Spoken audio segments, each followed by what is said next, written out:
ಎಲ್ಲರಿಗೂ ನಮಸ್ಕಾರ. ನಾನು ಶ್ರೀಮತಿ ಸುರೇಖಾ ಮುಳುಗುಂದ್ ಧಾರವಾಡದಿಂದ, ಹಾಗೂ ನಮ್ಮ ಚಾನಲ್ ಅಂದರೆ ಮುಳುಗುಂದ್ ಮಾಧುರ್ಯಕ್ಕೂ ಕೂಡ ನಿಮ್ಮನ್ನು ಸ್ವಾಗತವನ್ನು ಬಯಸ್ತೀನಿ. ನಾವು 3S ಗ್ರೂಪ್ ಅಂದರೆ ಶ್ರೀ ಶಂಕರ ಸ್ತವಕೃಪಾ ಎಂಬ ಫ್ರೀ ಆನ್ಲೈನ್ ಕ್ಲಾಸಸ್ನ ನಡೆಸ್ತಾ ಬಂದೀವಿ. ಇದರಲ್ಲಿ ಶ್ರೀ ಶಂಕರ ಭಗವತ್ಪಾದರ ಕೃತಿಗಳನ್ನು ಕಲಿಕಾ ಪದ್ಧತಿಯಲ್ಲಿ ಹೇಳಿಕೊಡಲಾಗ್ತದೆ. ಇಲ್ಲಿವರೆಗೆ 25 ಕೃತಿಗಳನ್ನು ಕಲಿಸಿ 2 ವರ್ಷ ಶ್ರೀ ಶಂಕರ ಮಠ ಧಾರವಾಡದಲ್ಲಿ ಸಮರ್ಪಣಾ ಕಾರ್ಯಕ್ರಮವನ್ನು ಸಹ ಪೂರ್ಣಗೊಳಿಸಿದ್ದೇವೆ. ಇದು 3ನೇ ವರ್ಷಕ್ಕೆ ಕಾಲಿಟ್ಟಿದ್ದೇವೆ ಅಂತ ಹೇಳಲಿಕ್ಕೆ ನನಗೆ ತುಂಬ ಸಂತೋಷ ಅನ್ನಿಸ್ತದೆ. ಈಗ 2ನೇ ಸಲ ಸೌಂದರ್ಯ ಲಹರಿಯನ್ನು ಕಲಿಕಾ ಪದ್ಧತಿಯಲ್ಲೇ ಕಲಿಸ್ಕೊಡ್ಬೇಕಂತ ತುಂಬ ಜನರ ಆಸೆ ಮೇರೆಗೆ ಕಲಿಸಲಿಕ್ಕೆ ಮುಂದಾಗಿದ್ದೀನಿ. ಇದು ನನ್ನ ಸುದೈವ. ಇದರ ಉಪಯೋಗವನ್ನು ಹೆಚ್ಚು ಜನ ತೆಗೆದುಕೊಳ್ಳಿ ಅಂಥೇಳಿ ನಾನು ಆಶಿಸ್ತೇನೆ. ಈ ಕಲಿಕಾಕ್ರಮದಲ್ಲಿ ನನ್ನ ಜೊತೆ ಶ್ರೀಮತಿ ಸ್ವಪ್ನ ಮುಳುಗುಂದ್ ಅವರು ನನ್ನನ್ನು ಸಹಕರಿಸಿದ್ದಾರೆ. ಅವರಿಗೆ ಕೂಡ ನಾನು ಧನ್ಯವಾದಗಳನ್ನು ಅರ್ಪಿಸ್ತೀನಿ.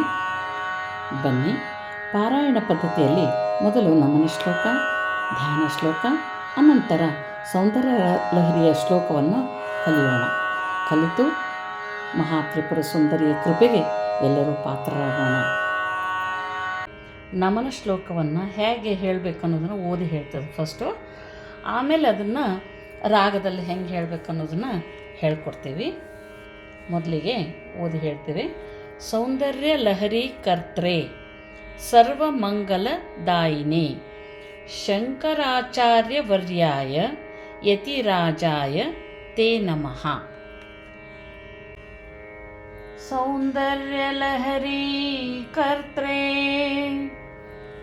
सौंदर्य लहरी कर्त्रे सौंदर्य लहरी कर्त्रे सर्वमंगलदायिने सर्वमंगलदायिने सर्वमंगलदायिने सौंदर्य लहरी कर्त्रे सर्वमंगलदायिने सौंदर्य लहरी कर्त्रे सर्वमंगलदायिने सौंदर्य लहरी कर्त्रे सर्वमंगलदायिने शंकराचार्यवर्याय शंकराचार्यवर्याय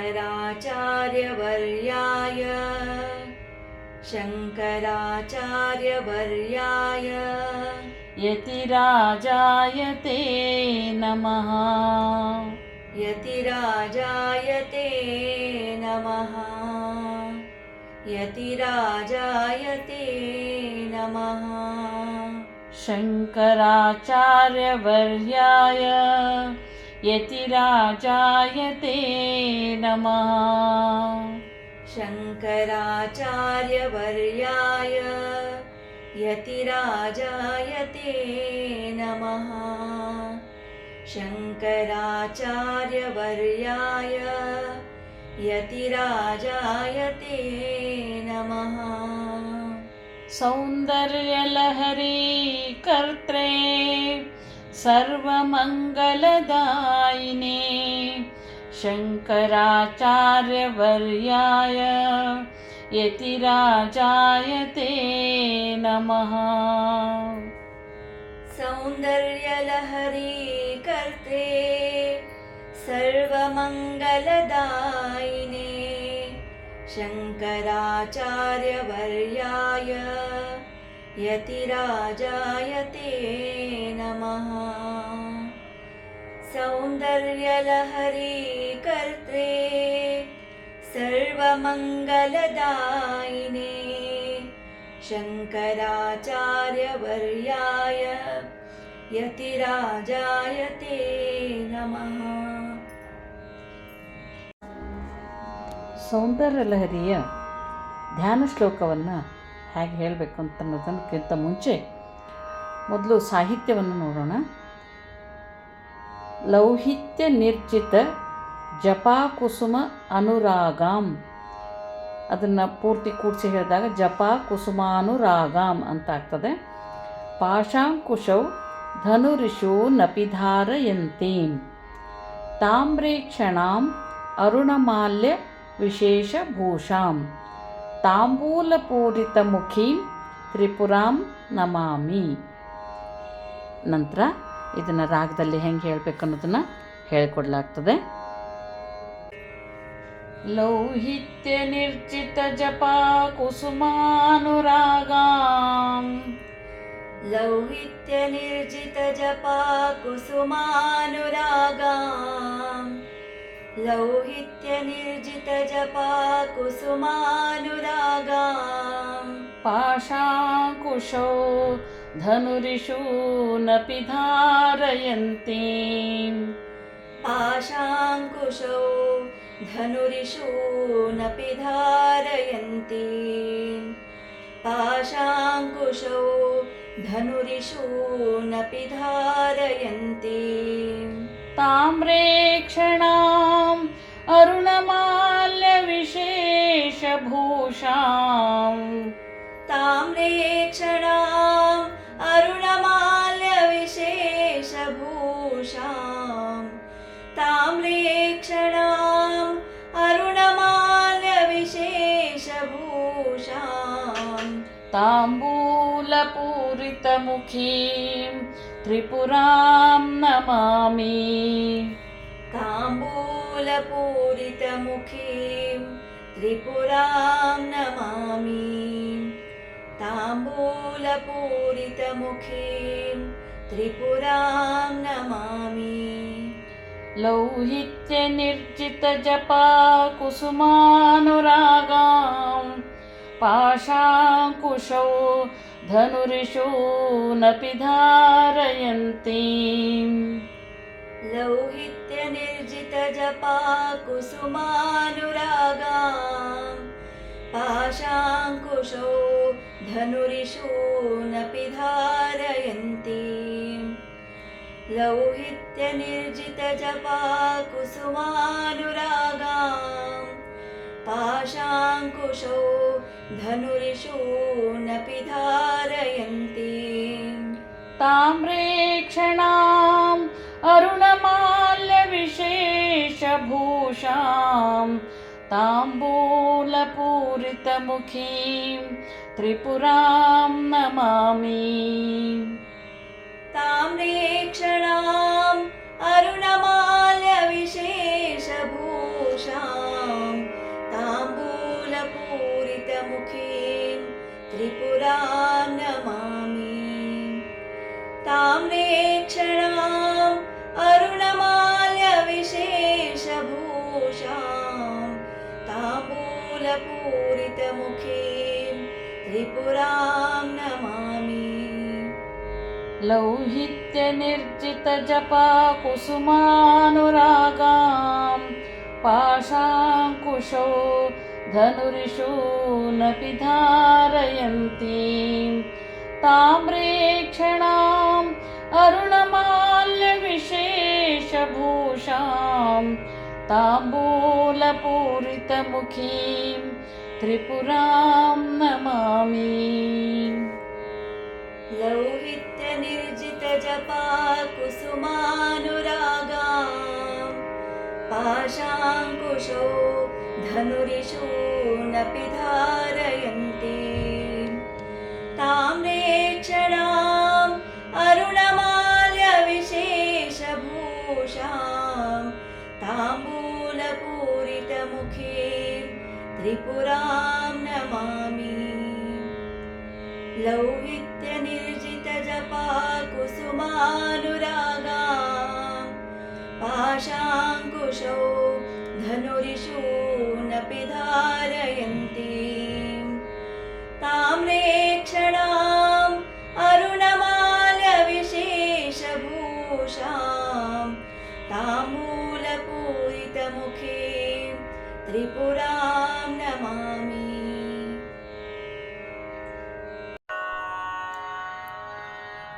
ಬನ್ನಿ, ಸೌಂದರ್ಯಲಹರಿಯ ಈ ಶ್ಲೋಕವನ್ನು ಕಲಿಯೋಕ್ಕಿಂತ ಮುಂಚೆ ಶ್ಲೋಕದ ಸಾಹಿತ್ಯವನ್ನು ಓದಿ ಹೇಳಿದ ನಂತರ ಶ್ಲೋಕವನ್ನು ರಾಗದಾಗಿ ಹೇಗೆ ಹೇಳಬೇಕು ಅನ್ನೋದನ್ನು ಕಲಿಯೋಣಂತ. ನೀವು ಸಹ ಮತ್ತೆ ಮತ್ತೆ ಪುನರಾವರ್ತಿಸೋದ್ರಿಂದ ನಿಮಗೆ ಕಲೀಲಿಕ್ಕೆ ಭಾಳ ಅನುಕೂಲ ಆಗ್ತದೆ. ಇನ್ನೊಂದು ವಿಷಯ ನಿಮ್ಗೆ ಹೇಳಬೇಕಂದ್ರೆ, ವಿಸರ್ಗ ಇದ್ದಾಗ ಅರ್ಧ ಹಕಾರವನ್ನು ಉಚ್ಚರಿಸ್ಬೇಕಾಗ್ತದೆ ಮತ್ತು ವಿಸರ್ಗದ ಮುಂದಿನ ಅಕ್ಷರನ ಒತ್ತಿ ಹೇಳಬೇಕಾಗ್ತದೆ. ಇದಲ್ಲದೆ ಎಲ್ಲೆಲ್ಲಿ ಅಲ್ಪಪ್ರಾಣ, ಮಹಾಪ್ರಾಣ, ದೀರ್ಘ ಮತ್ತು ಹ್ರಸ್ವ ಇರ್ತದೋ ಅದನ್ನು ಗಮನದಾಗ ಇಟ್ಕೊಂಡು ಶ್ಲೋಕನ ಹೇಳಬೇಕಾಗ್ತದೆ. ಬನ್ನಿ, ನಮ್ಮ ಕಲಿಕಾ ಪದ್ಧತಿಯ ಸೌಂದರ್ಯ ಲಹರಿಯ ಈ ಶ್ಲೋಕವನ್ನು ಕಲಿಯೋಣಂತ. ಮೊದಲು ಸಾಹಿತ್ಯವನ್ನು ನೋಡೋಣ. ಧನು, ಧ ಮಹಾಪ್ರಾಣ, ನೋ ಮುಂದೆ ವಿಸರ್ಗ, ಪೌಷ್ಪಂ ಮೌರ್ವಿ, ವಿ ಮುಂದೆ ದೀರ್ಘ, ಧನು ಪೌಷ್ಪಂ ಮೌರ್ವಿ, ಮಧುಕರಮಯಿ, ಮಯಿ ದೀರ್ಘ, ಮಧುಕರಮಯಿ ಪಂಚ ವಿಶಿಖಾಃ, ಖ ಮುಂದೆ ವಿಸರ್ಗ, ವಿಶಿಖಾಃ, ಧನು ಪೌಷ್ಪಂ ಮೌರ್ವಿ, ಮಧುಕರಮಯಿ ಪಂಚ ವಿಶಿಖಾಃ, ವಸಂತಃ ವಿಸರ್ಗ, ಸಾಮಂತೋ, ವಸಂತಃ ಸಾಮಂತೋ ದೀರ್ಘ, ಮಲಯ ಮರುದಾಯೋ ಧನರಥಃ, ಮಲಯ ಮರುದಾಯೋ ದೀರ್ಘ, ಧನರಥಃ, ಧ ಮಹಾಪ್ರಾಣ, ಥ ಮಹಾಪ್ರಾಣ ಮತ್ತು ವಿಸರ್ಗ, ವಸಂತಃ ಸಾಮಂತೋ ಮಲಯ ಮರುದಾಯೋ ಧನರಥಃ, ತಥಾಪ್ಯೇಕಃ ಸರ್ವಂ, ತಥಾ ಥ ಮಹಾಪ್ರಾಣ, ಕಾ ಮುಂದೆ ವಿಸರ್ಗ, ಹಿಮಗಿರಿ ಸುತೆ, ಸುತೆ ತೇ ಮುಂದೆ ದೀರ್ಘ, ಕಾಮಪಿ ಕೃಪಾಂ, ತಥಾಪ್ಯೇಕಃ ಸರ್ವಂ ಹಿಮಗಿರಿ ಸುತೆ ಕಾಮಪಿ ಕೃಪಾಂ, ಅಪಾಂಗಾತೆ ತೇ ದೀರ್ಘ ಲಬ್ಧ್ವಾ, ಅಪಾಂಗಾತೆ ಲಬ್ಧ್ವಾ ಜಗದಿದಮನಂಗೋ, ಗೋ ದೀರ್ಘ, ವಿಜಯತೆ ತೇ ದೀರ್ಘ, ಅಪಾಂಗಾತೆ ಲಬ್ಧ್ವಾ ಜಗದಿದಮನಂಗೋ ವಿಜಯತೆ. ಬನ್ನಿ, ಇದನ್ನು ರಾಗದಲ್ಲಿ ಹೇಗೆ ಹೇಳೋದು ಅಂಥೇಳಿ ತಿಳಿಯೋಣಂತ. ಧನುಃ ಪೌಷ್ಪಂ ಮೌರ್ವಿ, धनुः पौष्पं मौर्वी, धनुः पौष्पं मौर्वी, मधुकरमयी पञ्चविशिखाः, मधुकरमयी पञ्चविशिखाः, मधुकरमयी पञ्चविशिखाः, धनुः पौष्पं मौर्वी, मधुकरमयी पञ्चविशिखाः, धनुः पौष्पं मौर्वी, मधुकरमयी पञ्चविशिखाः, धनुः पौष्पं मौर्वी, मधुकरमयी पञ्चविशिखाः, वसन्तः सामन्तो, वसन्तः सामन्तो, वसन्तः सामन्तो, मलयमरुदायो धनरथः, मलयमरुदायो धनरथः, मलयमरुदायो धनरथः, वसन्तः सामन्तो मलयमरुदायो धनरथः, वसन्तः सामन्तो मलयमरुदायो धनरथः, वसन्तः सामन्तो मलयमरुदायो धनरथः, तथाप्येकः सर्वं, तथाप्येकः सर्वं, तथाप्येकः सर्वं, हिमगिरिसुते कामपि कृपां, हिमगिरिसुते कामपि कृपां, हिमगिरिसुते कामपि कृपां, तथाप्येकः सर्वं हिमगिरिसुते कामपि कृपां, तथाप्येकः सर्वं हिमगिरिसुते कामपि कृपां, तथाप्येकः सर्वं हिमगिरिसुते कामपि कृपाम्, अपाङ्गात्ते लब्ध्वा, अपाङ्गात्ते लब्ध्वा, अपाङ्गात्ते लब्ध्वा, जगदिदमनङ्गो विजयते, जगदिदमनङ्गो विजयते, जगदिदमनङ्गो विजयते, अपाङ्गात्ते लब्ध्वा जगदिदमनङ्गो विजयते अपाङ्गात्ते लब्ध्वा जगदिदमनङ्गो विजयते अपाङ्गात्ते लब्ध्वा जगदिदमनङ्गो विजयते धनुः पौष्पं मौर्वी मधुकरमयी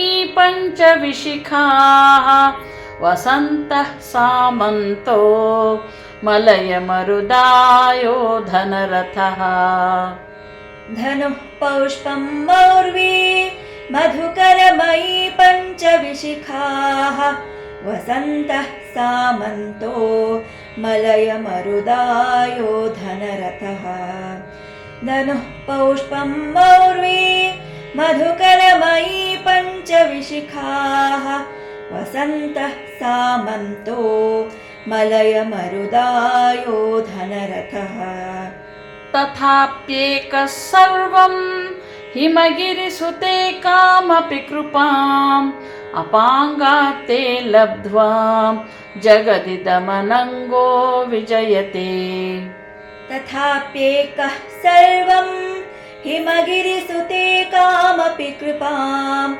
अपाङ्गात्ते लब्ध्वा जगदिदमनङ्गो विजयते तथाप्येकः सर्वं हिमगिरिसुते कामपि कृपाम् अपाङ्गात्ते लब्ध्वा जगदिदमनङ्गो विजयते धनुः पौष्पं मौर्वी मधुकरमयी पञ्चविशिखाः वसन्तः सामन्तो मलयमरुदायो धनरथः तथाप्येकः सर्वं हिमगिरिसुते कामपि कृपाम् अपाङ्गात्ते लब्ध्वा जगदिदमनङ्गो विजयते धनुः पौष्पं मौर्वी मधुकरमयी पञ्चविशिखाः वसन्तः सामन्तो मलयमरुदायो धनरथः तथाप्येकः सर्वं हिमगिरिसुते कामपि कृपाम् अपाङ्गात्ते लब्ध्वा जगदिदमनङ्गो विजयते धनुः पौष्पं मौर्वी मधुकरमयी पञ्चविशिखाः वसन्तः सामन्तो मलयमरुदायो धनरथः तथाप्येकः सर्वं हिमगिरिसुते कामपि कृपाम् अपाङ्गात्ते लब्ध्वा जगदिदमनङ्गो विजयते